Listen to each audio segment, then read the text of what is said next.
Welcome back, dear students. So I am Dr. Payal Hiranwar, Assistant Professor of Mathematics and Head of the Department. जो बच्चे इस channel पर नए आए हैं उन्हें बता दूं, हम अभी पढ़ रहे हैं इनफाइनाइट सीरीज। तो अगर आप लोग डायरेक्टली इस वीडियो पर आए हैं तो आई वुड सजेस्ट यू कि आप प्लेलिस्ट चेकआउट कीजिए, iTip पर आपको मिल जाएगी और डिस्क्रिप्शन बॉक्स में भी मिल जाएगी। एंड फर्स्ट लेक्चर से अगर आप कंटिन्यू वीडियोस देखते हो और पढ़ते हो तो आपको अच्छे से सारा कुछ समझ में आ जाएगा। हम बाकी स्टूडेंट्स लेट अस कंटिन्यू। आप लोग अभी तक अच्छे से समझ चुके होंगे कि what is a comparison test, what is a Cauchy's root test, then हमने पढ़ा है डी-एलेम्बर्ट्स रेशियो टेस्ट। आज हम डी-एलेम्बर्ट्स रेशियो टेस्ट का ही एक इम्पोर्टेंट एग्जाम्पल कंसिडर करने वाले हैं। इम्पोर्टेंट इसलिए बिकॉज ये थोड़ा सा डिफिकल्ट है एंड इसमें हम कंपैरिजन टेस्ट भी यूज करने वाले हैं। This is a combination of d'Alembert's and comparison, तो इसके चांसेस ज्यादा है कि ये एग्जाम्पल या इस टाइप का एग्जाम्पल, आई वुड नॉट से कि यही एग्जाम्पल आएगा, बट इस टाइप का एग्जाम्पल एग्जाम में आने के बहुत ज्यादा चांसेस है। ठीक है, तो इसको आपको अच्छे से प्रिपेयर करना है। Let us start. अब देख के तो बिल्कुल नहीं समझ में आता है कि ये कौन से टाइप का है, बट आप जैसे जैसे सॉल्व करोगे तो आपको खुद ही समझ में आएगा कि क्यों यहाँ पर एक और टेस्ट लगाने की जरूरत पड़ेगी। Let us start. Now question क्या दिया होगा, test the convergence of the series this using d'Alembert's ratio test. अब हमें पता है डी-एलेम्बर्ट्स रेशियो टेस्ट की अगर बात आती है तो हमें सबसे पहले चाहिए होता है xn, देन हमें चाहिए होता है xn प्लस 1, देन उसके बाद हम निकालते हैं xn प्लस 1 अपॉन xn, उसके बाद हम निकालते हैं उसकी limit n tending to infinity, और इसके ऊपर डिपेंड करता है अगर लेस देन 1 है तो कॉन्वर्जेंट, ग्रेटर देन 1 है तो डाइवर्जेंट। बस 4 स्टेप है एंड इजीली ये सॉल्व हो जाता है। तो लेट अस स्टार्ट। सबसे पहले हम लेते हैं xn। What is our xn? xn मतलब होता क्या है, nth टर्म, nth पोजीशन पे जो टर्म होगी दैट इज आवर xn। तो यहाँ पर देखो nth पोजीशन पे कौन सी टर्म दिख रही है, this is the term, that means हमारा xn हो गया x to the power n upon n square plus 1। ठीक है, नाउ अब हम निकालेंगे xn प्लस 1। तो इजी एक ट्रिक बताई थी आपको xn से xn प्लस 1 निकालने का तरीका, simply replace n by n plus 1, जहां पर n है वहां लिख देना n plus 1। So this will become x to the power n plus 1 upon, अब यहाँ पर n था, n का स्क्वायर था, so what should you write, n plus 1 whole square, right, और ये प्लस 1 अपनी जगह पर ही रहेगा। Then next what is the next step, now अब इसके बाद इम्प्लाइज नहीं लिखना है, दिस डज नॉट इम्प्लाई। ठीक है, हम नई स्टेप स्टार्ट कर रहे हैं तो वैसे आपको नेक्स्ट स्टेप में लिखना चाहिए ऐसा। नाउ xn प्लस 1, ये जो छोटी छोटी चीजें आपको बताती हूँ ना बेटा, लिखने का जो तरीका होता है इसके कारण आपके मार्क्स कट सकते हैं एग्जाम में। Are you getting it? इसलिए you should be very much specific about writing, किस तरीके से लिखना है वो भी अच्छे से ध्यान देना है। तो अब निकालते हैं xn plus 1 upon xn। So this is our xn plus 1, मतलब xn x raise to power n plus 1, n plus 1 whole square plus 1, इसके अपॉन में आएगा xn, मतलब इसको अगर मैं रेसिप्रोकल करके लिखती हूँ तो I can write this as x raise to, sorry ये ऊपर आएगा n square plus 1 and upon xn। ठीक है, अब इसको हम प्रॉपरली लिखते हैं, प्रॉपरली मतलब we can write this as xn x raise to power n plus 1 को हम लिख सकते हैं x raise to power n into x into n square plus 1, ये तो एज इट इज रहेगा, इसमें कुछ चेंज नहीं कर सकते। अगेन नीचे भी n प्लस 1 होल स्क्वायर को ओपन करने की जरूरत नहीं है, हम एज इट इज रखेंगे, plus 1 bracket into x raise to power n। अब क्या हो रहा है, we can cancel out this term x raise to power n, x raise to power n, और कुछ कैंसिल हो रहा है। Can I cancel this term n square plus 1 and n square plus 1 whole square? क्या ये एक power के साथ कैंसिल हो सकता है? बिल्कुल नहीं हो सकता। Don't do this mistake, because यहाँ पर प्लस 1 टर्म है और यहाँ नहीं है, so these are completely two different terms, तो हम इनको कैंसिल नहीं कर सकते हैं। Next what will we do, बस अब ये हमारी टर्म आ चुकी है, next we have to find out the limit. Let us find out. So this is the limit, now we'll find out the limit n tending to infinity xn plus 1 upon xn।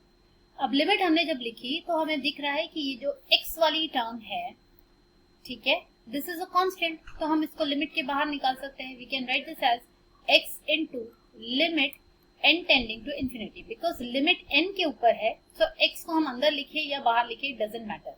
Now what we can do is again यह जिसपे जो tending to infinity हो रहा है that is the term n, it is in the numerator. हमें 1/n चलता है but n नहीं चलता है, तो हम क्या करते हैं, always we take out common. हम n, अब यहाँ पर n स्क्वायर कॉमन निकालेंगे. हम n स्क्वायर अगर ऊपर से कॉमन निकालते हैं तो यहाँ बचेगा 1 प्लस, अब यहाँ 1 के साथ n स्क्वायर की टर्म नहीं थी but still we have taken it out common, तो ये आ जाएगा 1/n स्क्वायर अपॉन, यहाँ से भी हमें n स्क्वायर निकालना पड़ेगा, तो n स्क्वायर जब बाहर आएगा we will be remained with 1/1 plus n square plus 1 as it is plus. ठीक है, यहाँ से भी हमें n स्क्वायर कॉमन निकालना पड़ेगा, भले ही यहाँ पर n स्क्वायर नहीं है but we will have to take it common so that this term will get cancel. तो यहाँ नहीं था तो हम लिखेंगे 1/n स्क्वायर. सो अब हम n स्क्वायर को कैंसिल कर सकते हैं, राइट. तो जब n स्क्वायर न्यूमरेटर से जा चुका है that means our problem is solved now. How come, let us see. अब हम यहाँ लिख सकते हैं this equal to x into, अब हम लिमिट अप्लाई कर सकते हैं. लिमिट अप्लाई करेंगे मतलब n की जगह इन्फिनिटी पुट करेंगे, n की जगह इन्फिनिटी पुट करेंगे तो वी विल गेट 1/infinity. यहाँ पर एग्जाम में ये स्टेप आप स्किप कर सकते हो. 1/infinity अगर आपको पता है कि वो वैल्यू 0 आने वाली है, you know don't need to write it, but आपकी अंडरस्टैंडिंग के लिए मैं यहाँ पर आपको लिख के बता रही हूँ. This is what you will get. ठीक है, that means x into you will simply get 1 plus 0 numerator में, यहाँ पर भी 1 plus 0 plus 0, that means simply you will get x. Finally answer आ रहा है आपका x. दैट मीन्स अब यहाँ पर q अलग है. Let us see why this example is different from other examples. इसके पहले जो हमने एग्जांपल्स किए थे उसमें हमें एक स्पेसिफिक वैल्यू मिली थी, यहाँ पर कुछ नंबर मिला था, तो we were able to make out कि ये लेस देन 1 है या ग्रेटर देन 1 है, हमें पता चलता था वो वैल्यू देखकर. बट इस पर्टिकुलर एग्जांपल में since we are getting over here we are getting the value as x, और हमें x की वैल्यू पता नहीं है कि whether it is greater than 1 और लेस देन 1, तो हम ये देखकर तो बोल नहीं सकते कि ये गिवन सीरीज इज कॉन्वर्जेंट या फिर डाइवर्जेंट.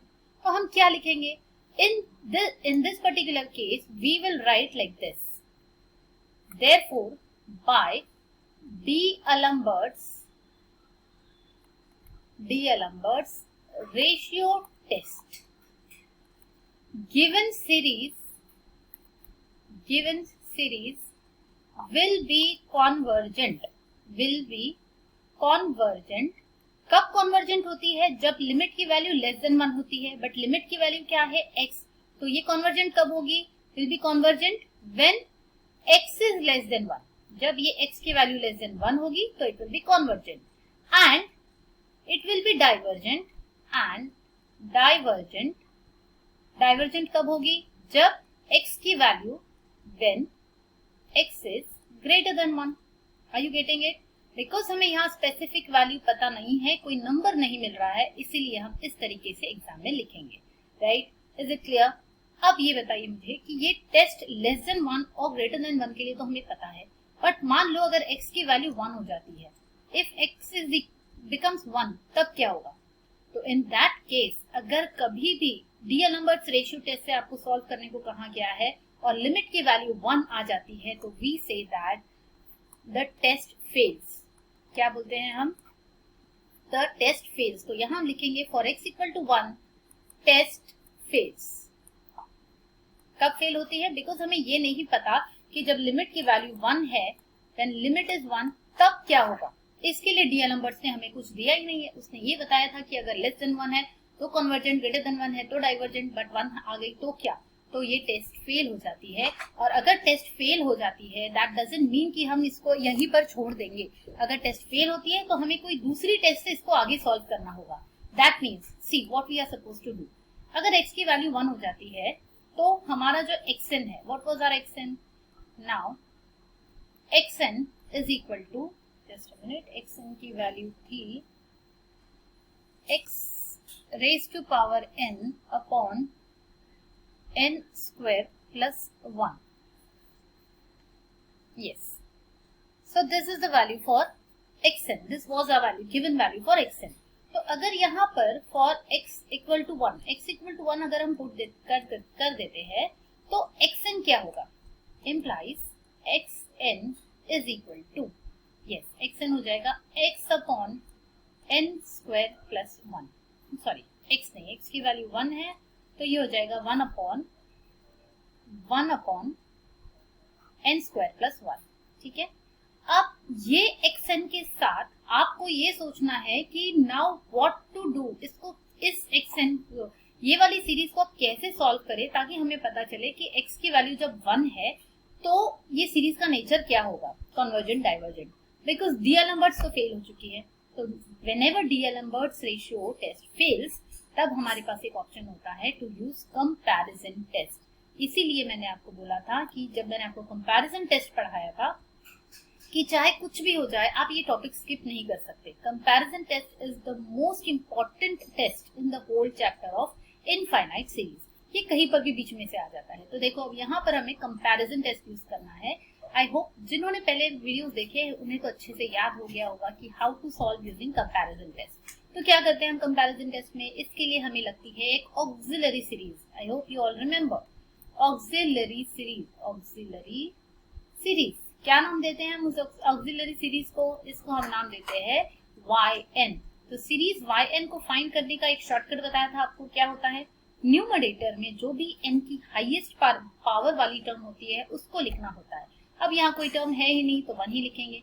डिनोमिनेटर में भी n की हाईएस्ट पावर वाली जो भी टर्म होती है उसको लिखना होता है एज इट इज। लेकिन अगर इसके साथ में कोई कांस्टेंट होता, मान लो यहाँ 2 होता, तो क्या आप 2n स्क्वायर लिखते?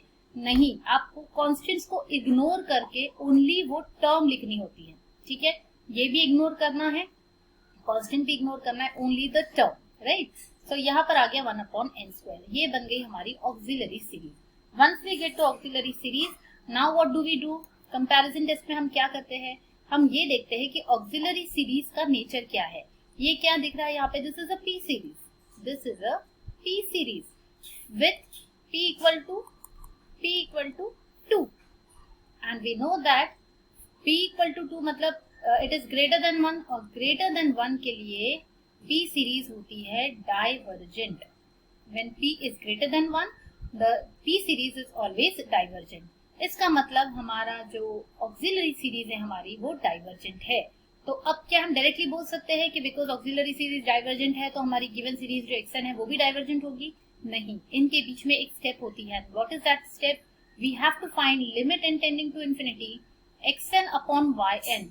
अगर ये फाइनाइट वैल्यू आएगी then only we can say. तो let us find out this value 1 upon n square plus 1 upon n square, मतलब ये हो जाएगा, sorry not n square, 1 upon n square आएगा यहाँ पर। That means n square numerator में जाएगा, n square upon n square plus 1। Again यहाँ लिमिट लिखना होगा। जब तक हम लिमिट अप्लाई नहीं करते हैं you have to write limit n tending to infinity. You can write this properly, मैंने जल्दबाजी में ऐसे लिखा हुआ है। देन ये क्या होगा, नीचे से हम n स्क्वायर कॉमन निकालेंगे, n स्क्वायर ऊपर है, नीचे से कॉमन निकालेंगे, so 1 plus 1 upon n square, ये कैंसिल हो जाएगा and you will get as 1। So 1 is a finite number and it is also not equal to 0। यही क्राइटेरिया होता है, 0 नहीं आना चाहिए और कोई फाइनाइट वैल्यू आना चाहिए, तब बाय कंपैरिजन टेस्ट हम बोल सकते हैं। देयरफॉर बाय कंपैरिजन टेस्ट ये जो सीरीज xn मिली है हमें, that is series xn is divergent, clear. तो अब लास्ट स्टेप में आप क्या लिखोगे, पूरा कंबाइन करके लिखोगे दैट गिवन सीरीज, ये जो हमने लिखा हुआ है ना यहाँ पर, given series is convergent for x less than 1, divergent for x greater than 1 and for x equal to 1 also it is divergent. जैसे अभी हमने देखा for x equal to 1 it is divergent. तो लास्ट स्टेप में आपको properly लिखना होता है। I hope the idea is clear. बार बार बता रही हूँ, ये इस टाइप का एग्जाम्पल बहुत इंपॉर्टेंट है, इसको आपको स्किप नहीं करना है। एग्जाम में जाने से पहले इसको 1-2 दिन पहले आप जब रिविजन करते हो तो ये डेफिनेटली आपको प्रिपेयर करना है, ठीक है, ये टाइप का एग्जाम्पल। ओके, अगेन कमेंट करके बताना समझा या नहीं समझा। कोई डाउट्स हो गए तो आप डेफिनेटली कमेंट करके मुझे पूछ सकते हो। मिलते हैं नेक्स्ट वीडियो में। Till then keep studying and stay healthy.